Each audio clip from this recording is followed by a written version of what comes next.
What if the most famous guitar riff in rock history was an accident? What if the drummer on Heartbreak Hotel had never even met Elvis before the session started? We all know the songs, we know the voice, we know the man in the jumpsuit, but we don't know the stories from the people standing right behind him, the ones with the instruments in their hands, the people who turned a singer into a phenomenon. These are the stories from the studio floor, the concert stage, and the quiet moments in between. They saw it all, and they have a lot to say. Number 15, how did a simple guitar riff create a revolution? Scotty Moore was paid $12.40 for playing on That's All Right. The session at Sun Records was not an official paid recording date. It was an audition. Sun Records founder Sam Phillips lost the original master tape for the song and the B-side, Blue Moon of Kentucky. All pressings of the single for the last 70 years have come from a lower quality dub. Keith Richards of the Rolling Stones learned to play guitar by listening to Scotty Moore's records on a cheap player, wearing the needle out until he could replicate every note. The air in Sun Studio was thick and heavy that night, July 5th, 1954. It was the kind of Memphis summer heat that sticks to your skin. Sam Phillips, the owner, was getting frustrated. He had a young kid in the studio, a truck driver named Elvis Presley. The kid had a good voice, but he was stiff. They had tried a couple of ballads, slow songs that went nowhere. Nothing was clicking. The kid was nervous. He wanted this so bad he could taste it. In the room with him were two other guys. Bill Black was on the upright bass, a big, solid man who usually played country gigs, and Scotty Moore was on the guitar. Scotty was a pro. He was a member of a local country band, the Starlight Wranglers. Sam Phillips had called him a few days earlier. "I've got this boy," Sam had said. "I want you to hear him." Scotty and Bill had met with Elvis at Scotty's house. They ran through some songs. It was okay. Nothing special. Elvis sang a lot of Dean Martin stuff. He knew a ton of songs, everything from country to blues to pop, but it wasn't gelling. Now, here they were in the studio, and it was the same story. They were about to call it a night. Failure felt close. Sam Phillips was in the control room. He left the microphone open, a habit of his. He wanted to catch anything that might happen, any little piece of magic. During a break, Elvis, with all that nervous energy, started goofing around. He grabbed his guitar and started flailing at it. He began singing an old blues song by Arthur Big Boy Crudup. "That's All Right, Mama." But he wasn't singing it like a blues song. He was singing it fast, like a country song with a kick. He was jumping around, full of life. Bill Black heard it. He started slapping his big upright bass, making a clicking, percussive sound that wasn't how you were supposed to play it. It was raw rhythm. He was grinning. This was fun. And then Scotty Moore joined in. He didn't know what they were doing. There was no plan. He just started playing. He wasn't playing country licks. He wasn't playing blues licks. He was playing something new. It was a clean, sharp, driving sound. It was part country fingerpicking, part blues melody, all propelled by this frantic energy. He was playing a Gibson ES 295, a hollow body electric guitar. He ran it through a small Echosonic amplifier, one of the first amps ever made, with a built-in tape echo. That echo gave his notes a little bit of space, a little bit of atmosphere. It made them hang in the air for a split second longer. In the control room, Sam Phillips's head shot up. He stuck his head out the door. "What was that?" he yelled. The guys looked at him, startled. "We don't know," they said, still catching their breath. Sam told them to back up, find the beginning, and do it again. "Do that again," he commanded. They tried to capture it. The lightning in the bottle, they ran through it a few times, and that was it. That was the take. It was sloppy. It was energetic. It sounded like three guys having the time of their lives. Scotty Moore's guitar solo in the middle wasn't a work of complex genius. It was a burst of pure feeling. It was simple, melodic, and it cut through everything. It was the sound of a door being kicked open. No one in that room knew what they had just done. They thought it was just a fun way to end a frustrating session. Sam Phillips knew better. He took the recording to a local DJ, Dewey Phillips, no relation. Dewey played it on his show. The radio station's phone lines lit up. People were calling in asking, "Who is that? Is he black? Is he white?" They played it again and again They played it 14 times that night. Scotty Moore's guitar playing on that record and on the ones that followed, like Good Rockin' Tonight and Mystery Train, became the blueprint. He didn't play loud, distorted rock. He played with precision and taste. He used his fingers not just to pick, which gave him a unique attack. He mixed major chords with blues notes. He created a musical language that had not existed before. He wasn't just a backup musician. He was half the sound. Elvis was the voice and the body, but Scotty was the fire. He was the engine. Without Scotty Moore's quick thinking and his clean, sharp guitar lines, there is no rock and roll guitar as we know it. Every kid who picked up a guitar after 1954, from Jeff Beck to Jimmy Page, was in some way trying to learn what Scotty Moore did on, that hot Memphis night. He wasn't trying to change the world. He was just a guy goofing around with his friends who accidentally stumbled upon the future. Number 14, why did the Kings' first bass player quit at the peak of fame? Bill Black and Scotty Moore were paid a weekly salary of $200 when Elvis Presley became a national sensation. Elvis himself was earning over $1 million in 1956. During their final tour in late 1957, Elvis did not speak a single word to Black or Moore offstage. Bill Black later formed his own successful group, Bill Black's Combo, which had 8 top 40 hits between 1959 and 1962, a better chart record than many of the rock and roll stars of the era. He never played with Elvis again. It started in a garage, then it moved to the stage. For a couple of years, it was just the three of them. Elvis, Scotty, and Bill. They called themselves the Blue Moon Boys. Bill Black wasn't just the bass player. He was the anchor, both musically and personally. On stage, he was the showman. Elvis had the moves, but Bill was the clown. He would ride his big upright bass like a horse, slap it, spin it, and tell jokes into the microphone. He was the one who broke the tension when the crowds got too wild. He and Scotty Moore were older than Elvis. They were married, had families. This was a job. A wild, crazy job, but a job nonetheless. In the early days, they were partners. They split the money 3 ways.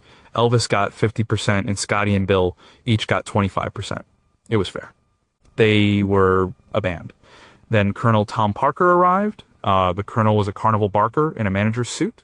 He saw Elvis not as a musician, but as a product to be sold. And the first thing he did was isolate the product from his partners. The contract started changing. Suddenly, Elvis wasn't a member of a band. He was a solo artist, and Scotty and Bill were his hired hands. Their percentage disappeared. It was replaced by a salary. In 1956, Elvis was the biggest star in the world. Heartbreak Hotel, Don't Be Cruel, Hound Dog, Love Me Tender. The hits were relentless. They were playing on the Ed Sullivan Show. They were making movies. Money was pouring in, but not for Scotty and Bill. They were on that $200 a week salary. When they were on the road, it was $100. They had to pay for their own hotels. They had to buy their own food. Sometimes they even had to help load and unload their own equipment. They were watching a kid they had nurtured become a millionaire while they were barely making a living wage. The friendship started to fray. The easy camaraderie of the Sun Studio days was gone. It was replaced by business. It was replaced by resentment. Bill Black was a proud man. He had a family to support. He felt disrespected. He and Scotty went to Elvis. They tried to talk to him. They said, "This isn't fair. We're part of this sound. We helped create this." For Elvis, who was just a young man himself, was trapped. He was loyal to his friends, but he was terrified of the Colonel. The Colonel had made him a star. The Colonel controlled everything. Elvis would just say, "I'll talk to the Colonel." But nothing ever changed. The Colonel's answer was always no. He didn't want the hired help to think they were indispensable. The final straw came in 1957. They were on tour. The mood was terrible. They were flying from gig to gig. As Elvis was in his own world, surrounded by his own guys, the Memphis Mafia, Scotty and Bill were just the band. After a show in Tupelo, Mississippi, Elvis's hometown, they sent a letter of resignation. They quit. Elvis was shocked. He couldn't believe it. These were the guys who had been with him from the very beginning. But the Colonel was probably pleased. It made things simpler. He could hire anyone to play bass and guitar. They did come back for one final recording session to fulfill a contract, and for the '68 comeback special, but the band, the real band, was broken. Bill Black went back to Memphis. He didn't want to be a sideman anymore. He started his own group, a tight little instrumental combo, and he became a star in his own right. His band had a string of hits. He was successful. He was in control. Bill Black died young in 1965 from a brain tumor. He was only 39. Elvis was devastated by the news, but he did not attend the funeral. The Colonel advised against it, saying it would cause a media circus and distract from the family's grief. It was a sad end to a musical partnership that had changed the world. Bill Black wasn't just the guy who played the bass. He was the heartbeat of early rock and roll. His slapping, driving rhythm was the foundation on which everything else was built. He was a showman, a friend, and a musician who deserved more than he got. He walked away from the biggest star on the planet because he demanded to be treated with respect. And in the end, he found his own success, on his own terms. Number 13. What did the drummer on Heartbreak Hotel really think of the song?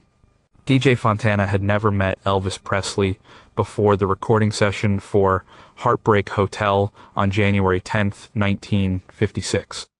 He was hired for the session by Scotty Moore and was paid a standard union scale fee, around $45. The thwack sound on Elvis's hits like Jailhouse Rock wasn't Fontana's snare drum. It was Elvis himself slapping the back of his acoustic guitar to keep the beat. Fontana often simplified his playing to leave room for Elvis's percussive guitar work. For many years, DJ Fontana used only a three-piece drum kit, a bass drum, a snare, and a single cymbal. Dominic Joseph Fontana, or DJ, was the house drummer for a popular radio show, the Louisiana Hayride. It was a big deal, a live country music show broadcast every Saturday night. That's where he first saw Elvis, Scotty, and Bill perform. He watched them from the side of the stage. He was intrigued. They had a raw energy he hadn't seen before. But one thing was missing: drums. In those days, drums weren't always welcome in country music, especially not at a place like the Grand Ole Opry. They were considered too loud, too aggressive, too rock and roll. But the Hayride was a little more progressive. The producers told DJ to go play with the kid. So he did. He set up his small kit behind them and just started playing along. He didn't play loud. He didn't play flashy fills. He just kept a simple, solid beat. He listened to what Bill Black was doing on the bass and locked in with him. It was the missing piece. The drums gave the music a backbone, a powerful forward momentum. From that point on, DJ Fontana was part of the band. When Elvis signed with RCA Records, he moved from the raw, echo-filled sound of Sun Studio to the more polished, professional world of a major label studio in Nashville. The first session was in January 1956. Elvis was under pressure. This was his first recording for the big time. He had to prove that Sun Records wasn't a fluke. One of the songs they brought in was called Heartbreak Hotel. It was a strange song. It was written by a school teacher named Mayborn Axton and a steel guitar player named Tommy Durden. It was inspired by a newspaper article about a man who had destroyed all his identity papers and jumped out of a hotel window. The lyrics were dark, describing a lonely place at the end of a lonely street. It wasn't a typical pop song. It wasn't a country song. It was a slow, spooky, bluesy dirge. DJ Fontana thought the song was a joke. He remembered listening to it and thinking, "This is the most depressing thing I've ever heard. Who's gonna buy this?" The mood in the studio was weird. The RCA executives were there, watching. They were used to recording polished country stars like Eddie Arnold. They didn't know what to make of this kid and his strange song. They started to work on it. The producer, Steve Scholes, wanted it to sound big. He put them in a large room and used a lot of reverb to create a spooky, cavernous echo. Elvis sang it with a raw, desperate voice. Scotty Moore played a spiky, tense guitar solo, and DJ Fontana did what he did best. He kept it simple. He didn't play a standard beat. He played with brushes for part of it, and then switched to sticks for the chorus. He used his cymbals to create accents like crashes of lightning. He put the beat just behind the rhythm, giving the song a lazy, dragging feel. It made the song sound even more lonely and desperate.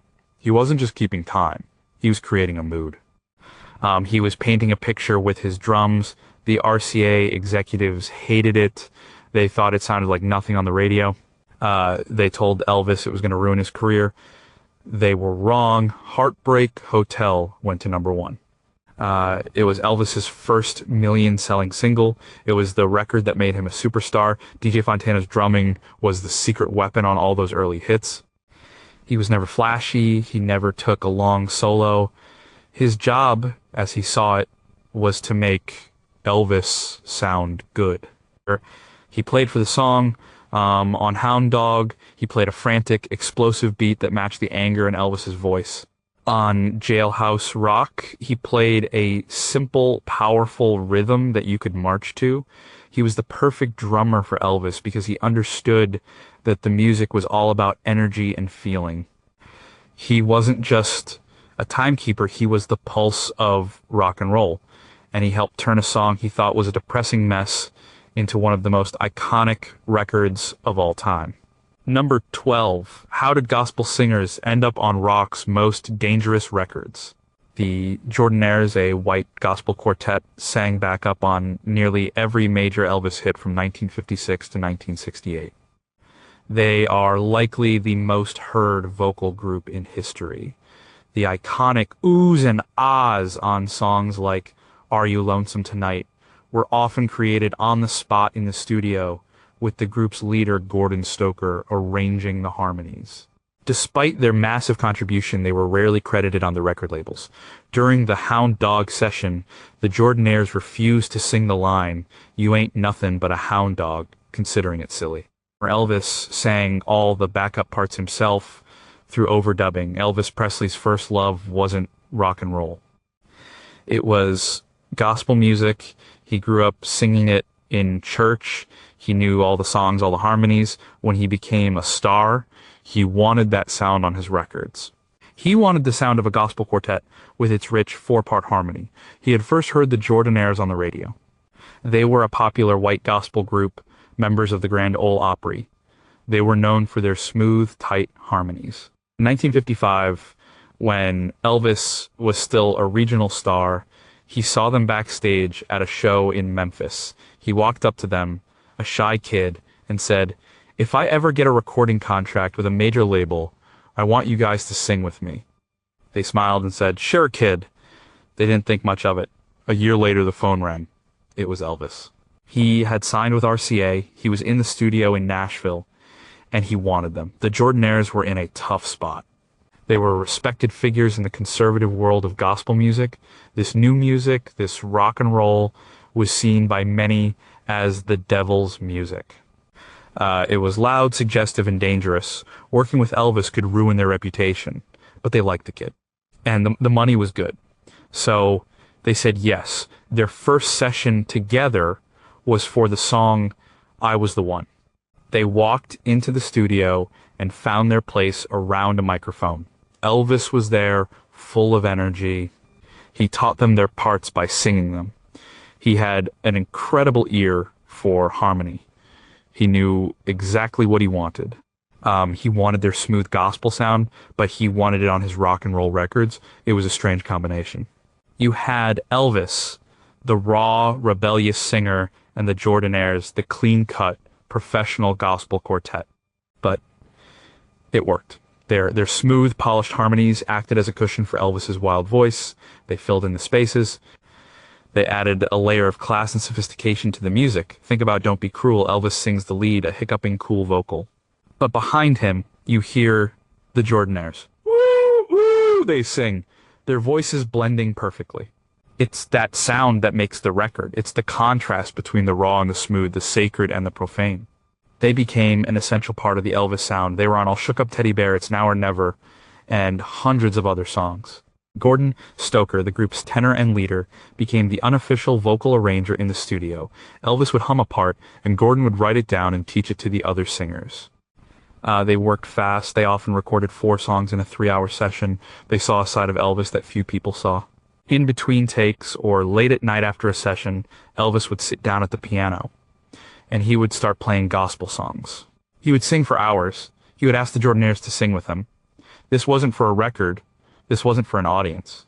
This was just for him. It was his way of relaxing, of connecting with the music that he truly loved. The Jordanaires said that was when his voice was at its most pure and powerful. They stood by him for over a decade. They went from being respected gospel singers to being the anonymous voices behind the biggest star in the world. They took a lot of criticism from the gospel community, but they knew they were part of something special. They were taking the sound of the church and putting it on the radio in the jukeboxes and in the homes of millions of people. They were the secret ingredient, the heavenly choir that helped a rock and roll king conquer the world.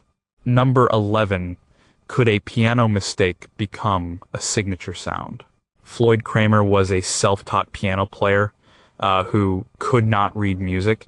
He developed his famous slip note piano style entirely by accident while trying to imitate the sound of a steel guitar. The first time he used this style on a major hit was on Elvis's Heartbreak Hotel. That style later made him a solo star with his 1960 instrumental hit, Last Date. He played on hundreds of hits for artists like Patsy Cline, Roy Orbison, and the Everly Brothers, making him one of the most recorded pianists in history. As Nashville in the 1950s was a town built on music. And at the heart of that town was a group of studio musicians known as the A-Team. These were the best players in the city. If you were a star and you came to Nashville to record, you used the A-Team. They were fast, they were professional, and they were brilliant. One of the core members of that team was a quiet, unassuming piano player named Floyd Cramer. Floyd had a problem. He was a great piano player, but he wanted to sound different. In country music, the star instrument was often the steel guitar, with its ability to bend and slide between notes. A piano couldn't do that. A piano has fixed keys. You press a key, you get a note. There's no bending.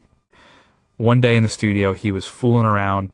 He was trying to make his piano sound like a steel guitar. He tried hitting a grace note, a note just below the main melody note, and then quickly sliding his finger onto the correct note. It created a slurring, crying sound. It sounded like a note was slipping into place. His slip note style was born. It was his little trick, his signature. Other musicians noticed it. Producers liked it. It added a touch of emotion, a little bit of country soul to any song. In January 1956, he was called in for a session with a new RCA artist, Elvis Presley. The song was Heartbreak Hotel. The mood was dark and bluesy. Elvis was at the piano, trying to show the band how the song should go. Floyd Cramer sat down and started to play along. He added his slip notes. Those little crying piano notes were perfect for a song about loneliness and despair. They added to the spooky, echo-filled atmosphere of the record. They became a key part of the song's sound. From that moment on, Floyd Cramer was the piano player on almost all of Elvis's Nashville recordings. His style was the perfect complement to Elvis's voice. On a ballad like Are You Lonesome Tonight, his gentle, slipping notes added a touch of heartache. On a rocker like Stuck on You, his playing was more forceful, but that little slur was still there, adding a bit of swagger. He wasn't a flashy player. He didn't play long, complicated solos. He was a master of taste and restraint. He knew that his job was to support the singer, to add color and emotion to the song. He was part of a team. In the studio, there were no written arrangements. The producer would play a demo of the song, and the musicians would create their parts on the spot. It was a collaborative process. Someone would come up with a guitar lick, someone else would suggest a bass line, and Floyd Cramer would find the perfect piano part to tie it all together. His accidental discovery, his attempt to make the piano do something it wasn't supposed to do, made him a legend. It showed that sometimes the most creative ideas come from limitations. He couldn't bend a note like a guitarist, so he found his own way to create that same feeling. That little mistake, that slip of the finger, became one of the most recognizable sounds in popular music. It was the sound of Nashville, and it was the sound that helped turn a truck driver from Memphis into the king of rock and roll. Number 10, what happened when a jazz genius was told to play rock and roll? Hank Garland, the guitarist on Elvis, hits like A Fool Such as I and Little Sister, was a jazz prodigy who began playing professionally at age 14. He designed the famous Birdland guitar with fellow guitarist Billy Bird for the Gibson Company. A near fatal car accident in 1961 left him with brain damage and ended his career at the age of 30. He spent years in and out of mental institutions, his genius cut short. The searing, aggressive guitar riff on Little Sister was created on the spot by Garland in a moment of frustration. There are musicians, and then there are musicians. Hank Sugarfoot, Garland was the latter.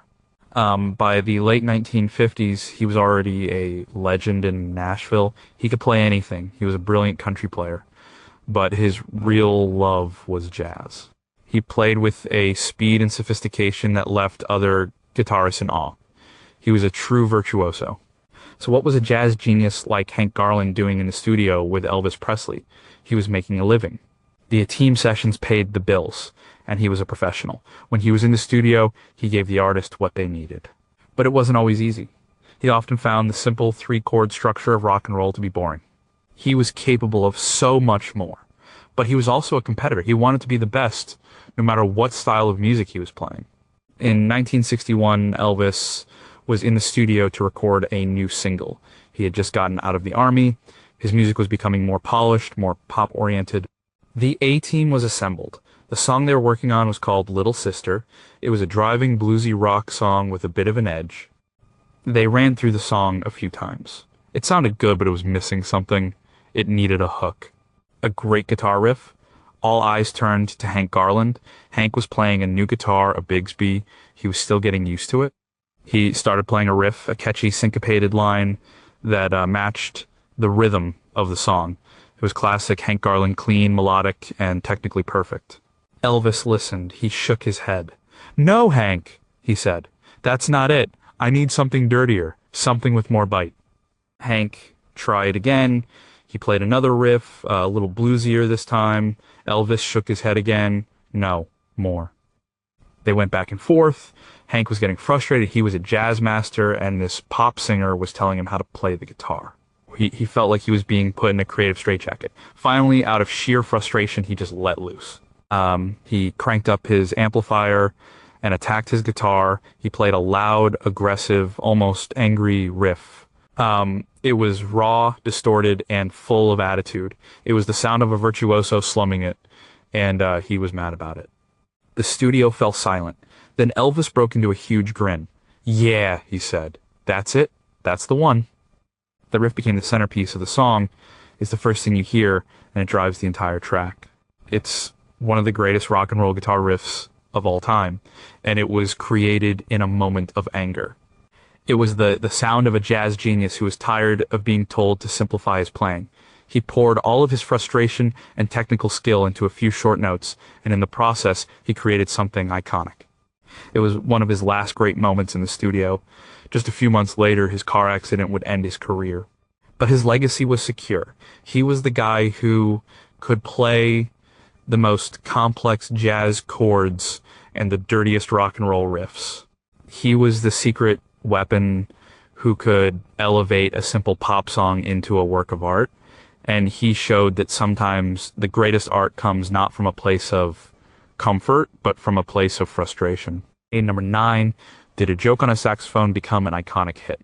Boots Randolph, the saxophonist on countless Elvis tracks, became a star in his own right with his 1963 novelty hit Yakety Sax, later famous as the theme music for the Benny Hill Show.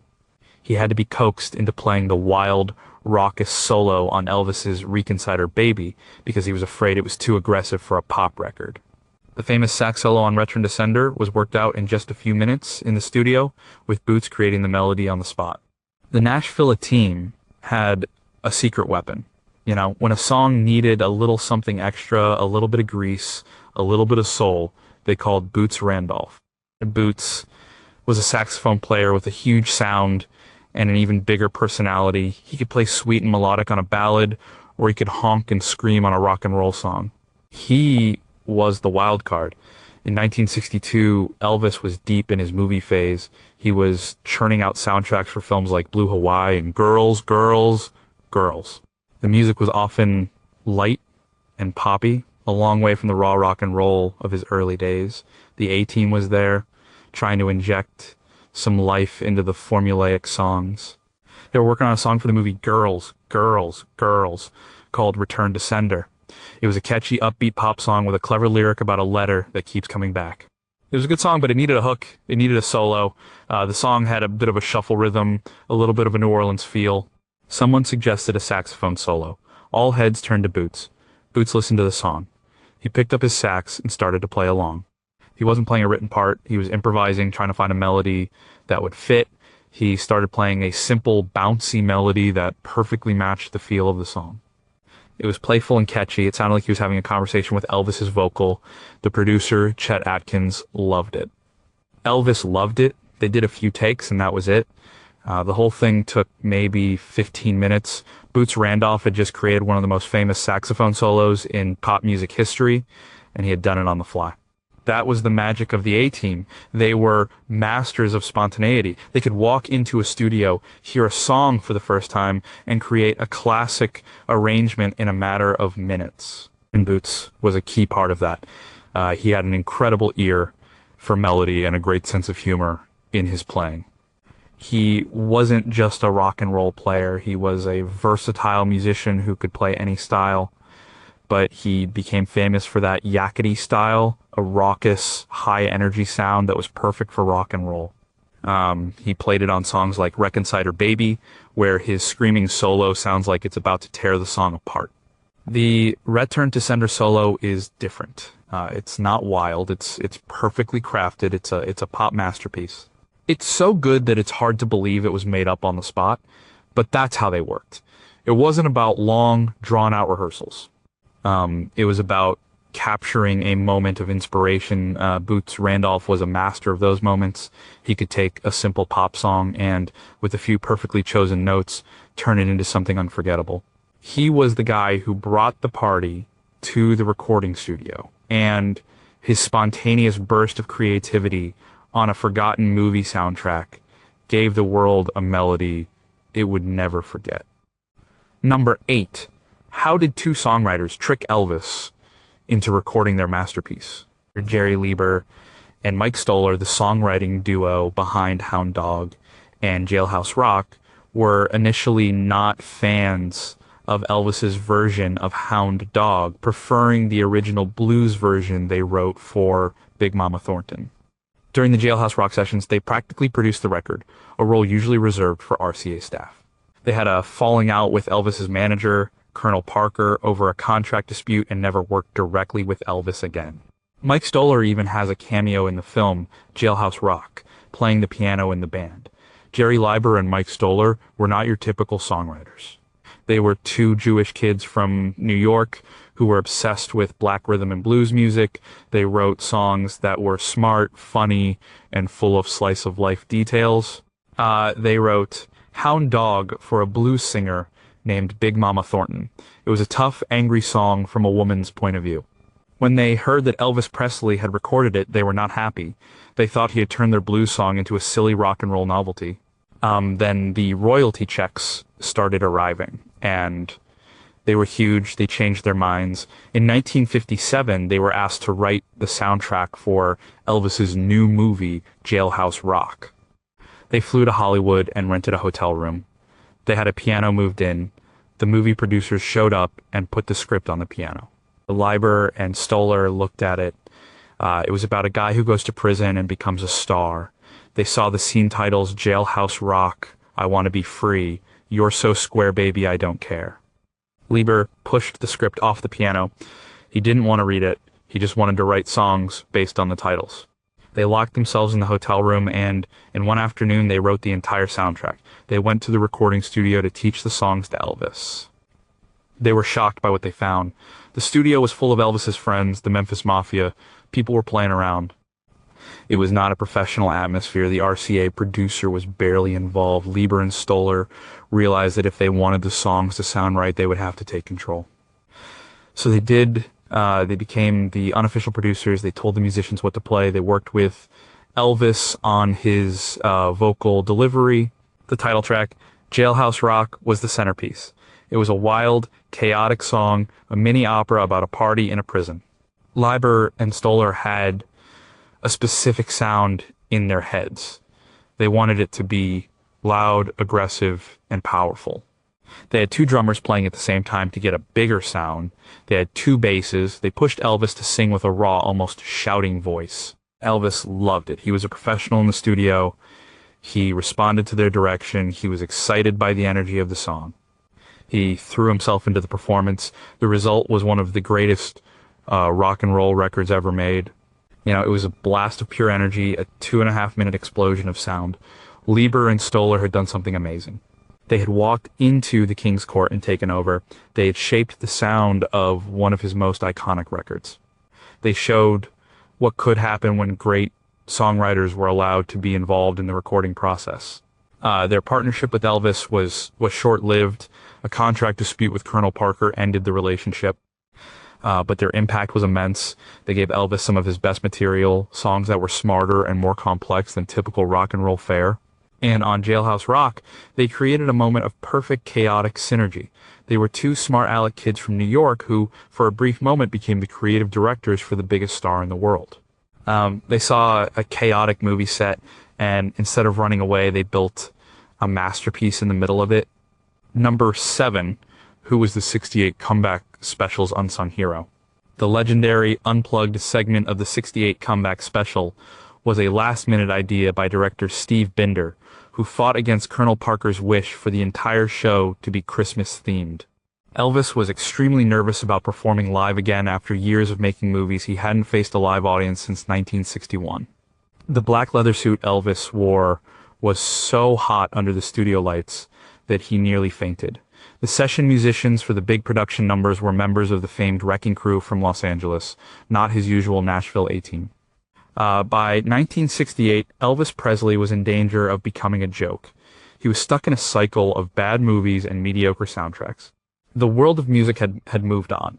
The Beatles, the Rolling Stones, and Bob Dylan were making music that was challenging and relevant. Elvis was singing about clam bakes. He was scheduled to do a Christmas special for NBC. His manager, Colonel Parker, envisioned an hour of Elvis singing Christmas carols. It would have been the final nail in his coffin, turning him into a safe, family-friendly entertainer. But a young, ambitious television director named Steve Binder had other ideas. Binder saw the fire that was still inside Elvis. He wanted to strip away the Hollywood gloss and remind the world who Elvis Presley really was. He wanted to put him back in front of a live audience and let him sing the music that made him famous. The Colonel was against it. It was too risky. What if Elvis failed? But Binder and Elvis formed an alliance. They decided to make a show that was raw, exciting, and dangerous. The centerpiece of the special was Binder's idea for an unplugged segment. He wanted to recreate the feel of the old days, when it was just Elvis and his friends sitting around jamming on their guitars. He put Elvis on a small stage like a boxing ring surrounded by a live audience. He brought in some of Elvis's original musicians like Scotty Moore and DJ Fontana. Elvis was terrified. He walked out on stage in a black leather suit, looking like a caged animal. He hadn't performed like this in years. He was sweating. He was nervous. He started to play his guitar and sing. And then the magic happened. He connected with the audience. He told stories. He made jokes. He sang Heartbreak Hotel, Lottie Miss Claudie one night. His voice was incredible. It was stronger and more soulful than ever. He was no longer the movie star. He was the raw, primal force of nature that had changed the world in the 1950s. Steve Binder was the man who made it happen. He was the unsung hero of the 68 Comeback Special. He fought for his vision. He pushed Elvis to take a risk. He created an environment where Elvis could be himself again. He didn't just direct a television show. He resurrected a career. For the big, staged production numbers, Binder brought in the best studio musicians in Los Angeles, the Wrecking Crew. These were the guys who played on records for the Beach Boys, Frank Sinatra, and the Monkees. They were polished professionals who could play anything. They gave the show a modern, powerful sound. But the heart of the special was that small, intimate jam session. It was the moment when Elvis Presley remembered who he was, and the world remembered too. Steve Binder, a television director with a vision, saw the king hiding inside the movie star.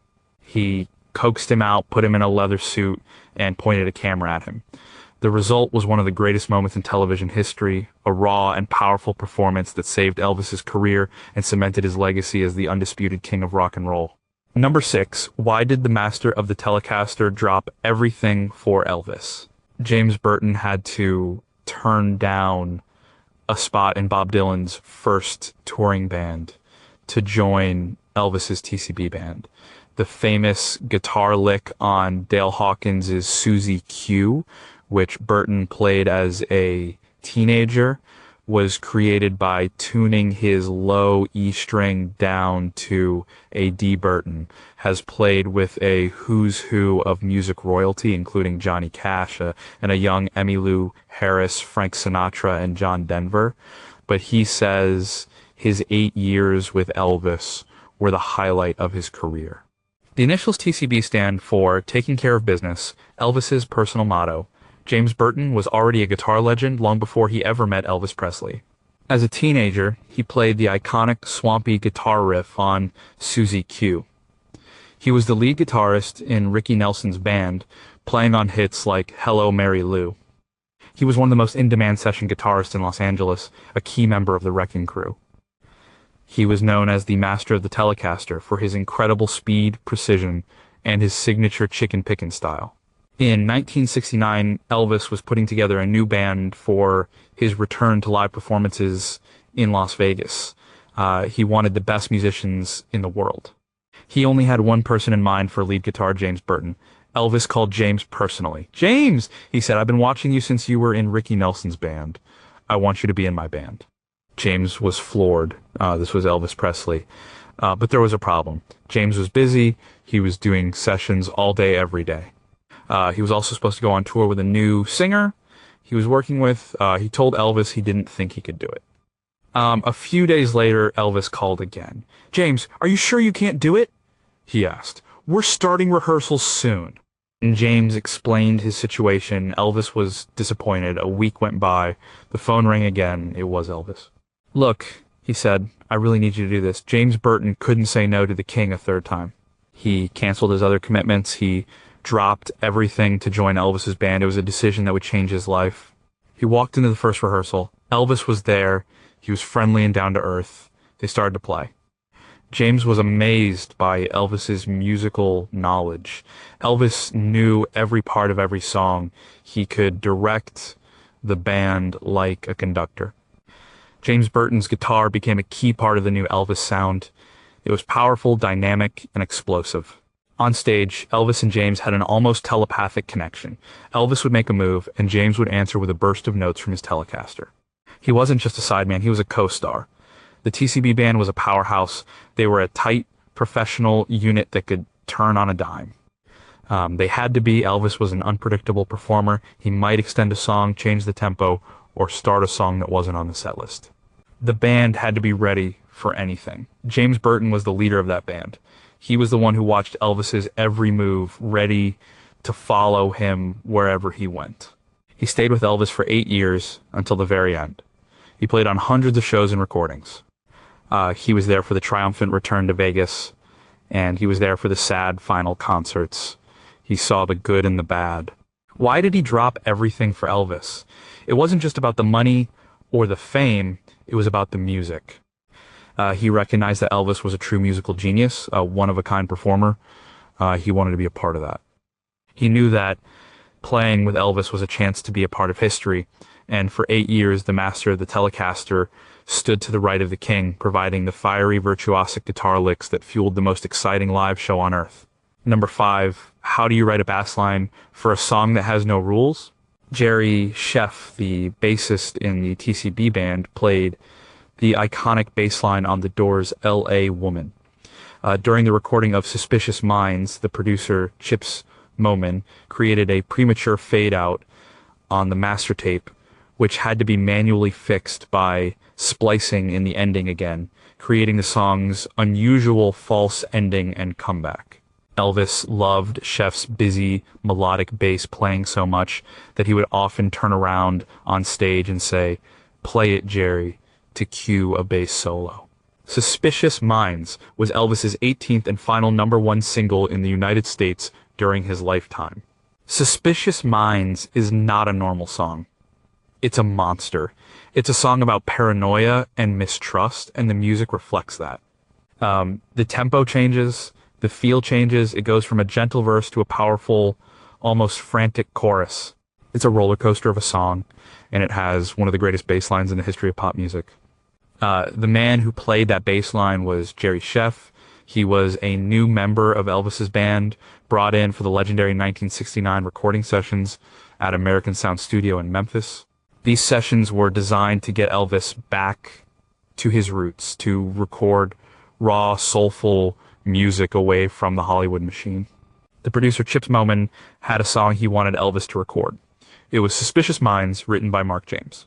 Elvis heard it, and he loved it. He knew it could be a hit. They started to work on it in the studio. The band was cooking, the energy was high, but the song was tricky. The time signature shifts in the bridge are unusual. It was a challenge for the musicians to navigate. Jerry Scheff sat down with his bass and started to work out a part. He didn't play a simple root note bass line. He played a busy melodic part that weaved in and out of the vocal. It was almost like a second melody. It was complex and powerful.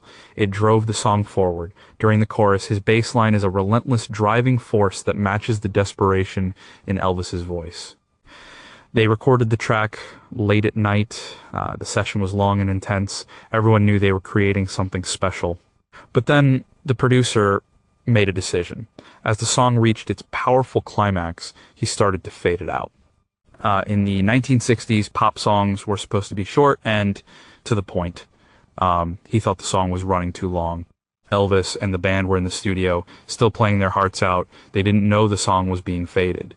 They brought the song to a huge, crashing end. Later, when they listened back, they realized what had happened. The song just faded away in the middle of its most exciting part. They were furious. The performance was too good to lose. So they came up with a solution. They took the ending of the song, which had been recorded after the fade, and they spliced it back on. The result is the strange, famous false fade in Suspicious Minds. The song fades out, then comes roaring back for a final, triumphant conclusion. It was a mistake, an accident of studio engineering, but it became one of the song's most memorable features. Jerry Scheff's bass line is the engine of that song. It's a masterclass in how to play for the song while still being creative and powerful. He didn't just play the low notes, he added a layer of drama and emotion. He had to be a mind reader, following the song's strange twists and turns. His melodic, aggressive playing became a hallmark of Elvis's live shows in the 1970s. He was the perfect bassist for the TCB band, a musician with the technical skill and the creative daring to follow the king wherever he wanted to go. And on one long night in Memphis, he created a bass line so powerful it couldn't be faded away. Number 4, what's the secret to drumming for a human dynamo? Ronnie Tutt, the drummer for the TCB band, was also the drummer for Neil Diamond's band at the same time in the early 1970s, often flying between their shows. He played on Billy Joel's Piano Man and the Graham Parsons albums GP and Grievous Angel. Elvis's dramatic karate moves on stage were not choreographed. Ronnie Tutt had to watch Elvis's body like a hawk to land a drum fill or cymbal crash on every punch and kick. He described his drumming style with Elvis as building a freight train behind him. Playing drums for Elvis Presley in the 1970s was not a normal gig. It was a athletic event. Elvis was a physical performer. He was a dynamo of energy. He moved, he kicked, he punched the air. He was completely unpredictable, and the drummer had to be locked in with him on every single move. That drummer was Ronnie Tutt. Ronnie was a jazz-trained drummer from Dallas, Texas. He was a technical master. He could play anything. When he auditioned for Elvis's new TCB band, he knew he had to do something to stand out. He studied Elvis's old records. He listened to the raw, simple drumming of DJ Fontana, but he also knew that the new show was going to be bigger, more powerful. It needed a bigger sound. At the audition, Ronnie played with an explosive power and complexity that no one else did. He played busy, powerful fills. He used a huge drum kit. He played like he was driving a locomotive. He got the gig, and he quickly learned that his job was not just to keep time. His job was to follow Elvis. On stage, Elvis was the conductor. The band's eyes were locked on him. When Elvis's legs started to shake, Ronnie would answer with a burst of notes on the hi-hat. When Elvis did a karate chop, Ronnie would hit a cymbal crash at the exact same moment. It was a conversation between the singer and the drummer. Ronnie had to be a mind reader. There was no set list that was followed precisely. Elvis might decide to play a song they hadn't rehearsed in months. He might decide to end a song in the middle or extend it for 10 minutes. Ronnie had to be ready for anything. He was the engine of the show. His drumming provided the power and the excitement. He built a wall of sound behind Elvis, giving him a foundation to perform on. He said it was like being in a boxing match. He had to anticipate Elvis's every move. He had to have incredible stamina. The Vegas shows were long and intense. He would be drenched in sweat by the end of the night, but it was also incredibly rewarding. He was part of the most exciting live show in the world. He was playing with one of the greatest entertainers in history. He and Elvis had a deep musical connection. Elvis trusted him completely. He knew that no matter what he did on stage, Ronnie would be right there with him. Ronnie Tutt's drumming was the sound of Elvis in the 1970s. It was big, it was powerful, it was flashy, and it was exciting. It was the sound of a freight train roaring down the tracks, with the king of rock and roll at the controls. He wasn't just a timekeeper, he was a co-conspirator, a musical bodyguard who used his sticks and cymbals to punctuate every move of the most dynamic performer of the century. Number 3, how do you arrange an orchestra for a king in a jumpsuit? Glenn D. Hardin, pianist for the TCB band, was also a member of the Crickets after Buddy Holly's death. He arranged many of Elvis's biggest 1970s hits, including The Wonder of You and Let It Be Me. He wrote the song To Rouble specifically for Elvis, which became a top 40 hit in 1975. The soaring orchestral arrangement for An American Trilogy was created by Mickey Newbury, but it was Glenn D. Hardin who adapted it for Elvis's live show, conducting the orchestra from his piano. By the 1970s, the Elvis show had become a massive production. It wasn't just a rock and roll band anymore. There was a full orchestra. There were backup singers. It was a Vegas spectacular. And someone had to write the music for all those musicians. That someone was often Glenn D. Hardin. Glenn was the piano player in the TCB band, joining after the original pianist left. He was a quiet, professional musician from Texas. He had played with Buddy Holly's Crickets. He was a great player, but he was also a talented arranger. Elvis recognized that talent. He started asking Glenn to write the arrangements for his new songs. It was a huge responsibility. And Glenn had to write parts for the strings, the brass, all the different sections of the orchestra. He had to take a simple song and turn it into a grand cinematic production. One of his most famous arrangements was for The Wonder of You. The song had been a hit for another singer, but Elvis wanted to make it his own. He wanted it to be a showstopper. Glenn wrote a beautiful, swelling arrangement that built to a powerful climax. It was the perfect showcase for Elvis's powerful voice. It became one of Elvis's biggest hits of the 1970s. Glenn's job was to bridge the gap between the rock and roll band and the orchestra. He had to write parts that were sophisticated enough for the orchestra players, but that still had the energy of a rock show. He conducted the orchestra from his piano bench, giving cues while he was playing. One of the biggest challenges was arranging An American Trilogy. The song was a medley of three old American folk songs, Dixie, The Battle Hymn of the Republic, and All My Trials. It was a hugely ambitious piece of music. The arrangement had been created by the songwriter Mickey Newbury, but Glenn had to adapt it for the live show. He had to make it work in a huge arena. The result was one of the most powerful moments in Elvis's live show. The song starts small with just Elvis's voice. Then the band comes in, then the orchestra. It builds and builds to a massive emotional climax with a full choir and a flute solo. It was pure theater, and Glenn D. Hardin was the man who held it all together. He was the musical architect of the Vegas era Elvis. He gave the show its grandeur and its sophistication. He knew how to use the power of an orchestra to make Elvis sound like a king. He wasn't just a piano player, he was a composer, an arranger, and a conductor. He was the quiet man at the piano who helped create the epic sound of Elvis in a jumpsuit. Number 2, what was it like to stand right next to that voice? Kathy Westmoreland, a classically trained soprano, was hired by Elvis after he heard her singing in the lounge of the hotel where he was staying in Las Vegas. She was a last-minute replacement for another singer who had quit. During one show, Elvis playfully threw water on her. She retaliated by throwing it back at him, something no one else dared to do. He loved it. She sang the famous high-pitched vocal solo on Suspicious Minds in the live shows, a part that was not on the original record. The Elvis show in the 1970s was a spectacle of sound.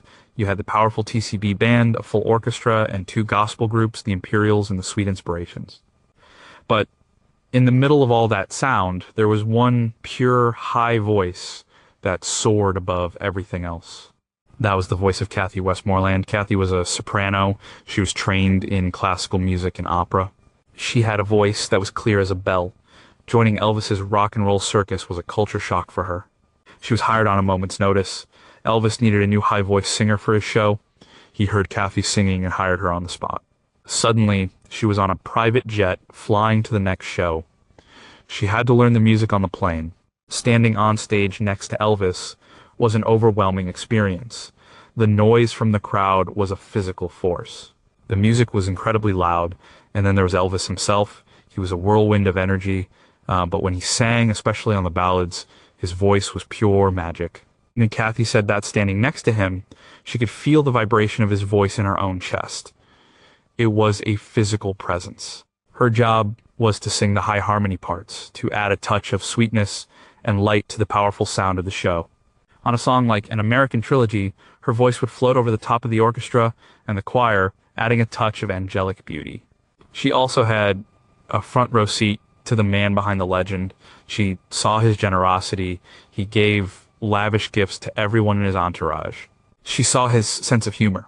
He was a notorious prankster on stage, changing lyrics to make the singers laugh. He would often single out Kathy for his jokes. But she also saw the other side. She saw the loneliness and the isolation of being the most famous person in the world. She saw the pressure he was under. She saw his health decline in the later years. Being on that stage was like being in the eye of a hurricane. It was chaotic, exciting, and sometimes frightening. But at the center of it all was that voice. Kathy Westmoreland had the unique experience of standing just a few feet away from the most famous voice of the 20th century, night after night. She wasn't just a backup singer, she was a witness to history, and her own beautiful voice became an essential part of the epic sound of the Elvis Presley show. Number 1. What did Elvis sound like when the microphones were off? The Sweet Inspirations, the female vocal group in Elvis's live show, were already a successful recording group in their own right. They had sung backup for artists like Aretha Franklin, Dusty Springfield, and Jimi Hendrix. The group was led by Cissy Houston, Whitney Houston's mother. Elvis so loved the sound of gospel music that he would often hold impromptu gospel jam sessions with the Sweet Inspirations and his other singers backstage in hotel rooms or on his private plane, singing for hours just for the love of it. These were performances no paying audience ever saw. The show is over. The roar of the crowd has faded. The jumpsuit has been taken off. The lights of Las Vegas are outside the hotel window. This was the time that Elvis Presley loved the most. This was when the real music happened. He would call his singers to his suite. The Sweet Inspirations, the Imperials, Kathy Westmoreland, his friend and backup singer Charlie Hodge. He would sit down at the piano and he would start to sing. He wasn't singing Hound Dog or Jailhouse Rock. He was singing the music of his heart. He was singing gospel. For hours they would sing. Old spirituals, new gospel songs, 4-part harmonies. There was no band, there was no orchestra, just voices, a piano, and the pure joy of making music. The members of the Sweet Inspirations, who had sung with the greatest soul singers in the world, said that this was Elvis at his absolute best. Away from the pressure of the stage, away from the demands of being Elvis Presley, his voice was relaxed, pure, and incredibly soulful. He knew every harmony part. He could sing bass, he could sing tenor. He was completely immersed in the music. These sessions were not for a record. They were not for an audience. They were a release. It was how Elvis connected with his spiritual side. It was how he recharged his batteries. The music was a deep and essential part of who he was. Myrna Smith, one of the Sweet Inspirations, said it was like going to church. The feeling in the room was electric. They would sing until the sun came up. They were not a star and his backup singers. They were just a group of people who loved to sing, sharing a moment of musical communion. This was the real Elvis. Not the icon in the white jumpsuit, not the movie star, but the man who found his greatest joy in the simple act of singing harmony with his friends. It was the sound of a man connecting with the music that had saved him as a boy. The world saw the spectacle. The world heard the hits. But a small, lucky group of musicians got to hear the man himself singing his heart out in a hotel room late at night. They got to hear what Elvis sounded like when the microphones were off. And they all say the same thing. It was the most beautiful sound they had ever heard.